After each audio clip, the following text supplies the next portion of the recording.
On the president's apparent illness, he came down with a sudden and violent attack of telling the truth.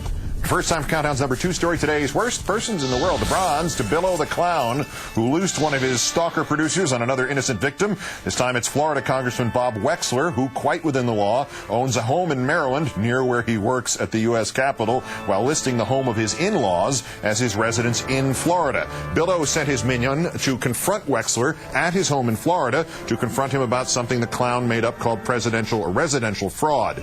Dr. Freud. Fox also again altered a photo of Wexler to make his lips bright red. Guest John Fund tried to explain to Billy that Wexler was within the law, so the Frank Burns of News then speculated that Wexler was somehow trying to cheat Florida out of income tax. Fund had to inform him that Florida doesn't have an income tax.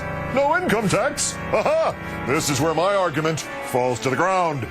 The runner-up, Senator Joe Lieberman of Connecticut, despite his great friend John McCain's having disassociated himself from Pastor John Hagee, following Hagee's remarks blaming New Orleans for Katrina, insulting the gays, insulting the Catholic Church, etc., etc. Lieberman still went to Hagee's Christian United for Israel Summit in Washington, still spoke to the crowd, and still defended Hagee. In fact, he did much more than that. He compared Hagee to a couple of biblical figures. All of them, quote, are humans, great humans, but with human failings.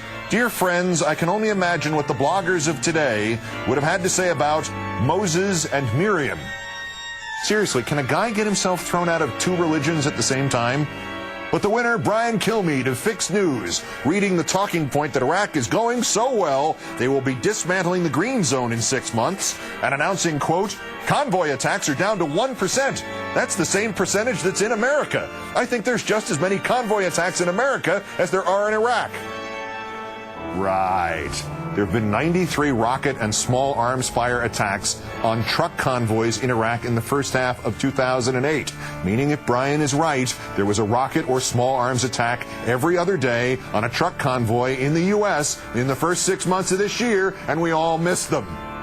You guys over there at Fox do realize that the crap you used to make up was creative and in some cases even plausible, but now you all just sound like you're stoned. You know that, right? Brian, 93 convoy attacks in America this year. Kilmeade of Fox Noise. Today's worst person in the world.